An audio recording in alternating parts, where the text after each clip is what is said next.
Hello, আমি আবার আসলাম আপনাদেরকে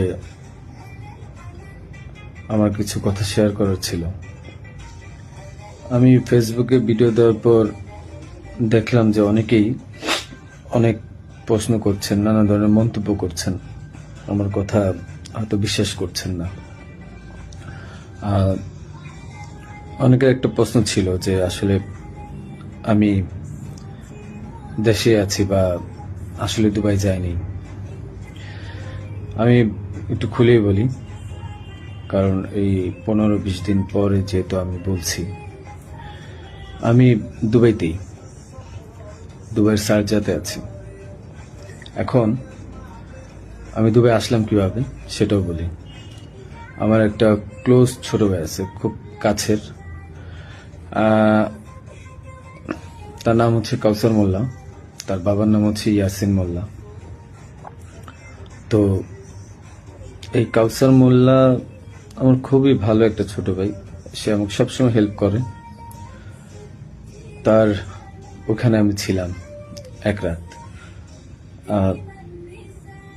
এক রাত ছিলাম, কারণ ওখানে থাকার পিছনে কারণ হচ্ছে মানে তার সাথে আবার আমাদের যে র্যাব 2, সেখানে খুবই ভালো সম্পর্ক। তার ওখানের একটা এএসআই আছে তুষার নাম, তার সাথে খুব ভালো সম্পর্ক থাকার কারণে সে কিন্তু প্রথম আমাকে ফোন দিয়ে জানায় যে ভাই এই ঝামেলা হয়েছে, আপনি জানতে পারছি, আপনি আমার বাসায় আসেন, এরপরে আমি আপনাকে দেশের বাইরে পাঠানোর ব্যবস্থা করব।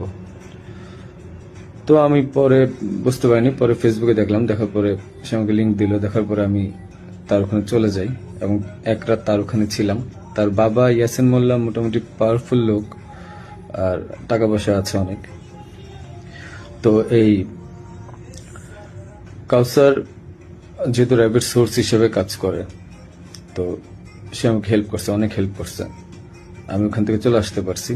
আর এই কাউসারই কিন্তু আমাকে হাদির সাথে পরিচয় করে দিছিল।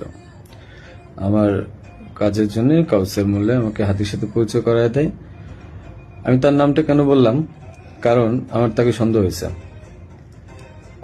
সে আমাকে দেশ থেকে করছে, সেভ করছে, সবকিছু করছে। যেহেতু কাজটা আমি করি নাই, সে জানতো যে আমি কখন হাদির কাছে যাই, কি করি না করি, সবই জানতো। কারণ আমার কাজের জন্য আমি যাচ্ছিলাম, এটা সে জানতো। যেহেতু সে আমাকে পরিচয় করেছে, তাকে আমি, সে নিজেকে এখন ওই নাহিদ সার্জিস, তারপর আপনার হাদি, এদের খুব ক্লোজ আমাকে বলছিল। সেই বিদায় আমি তাকে বারবার বলছিলাম যে আমাকে তাহলে একটু পরিচয় করায় দেন আমার কাজটার জন্য, আমার কাজটা তো এখন দরকার।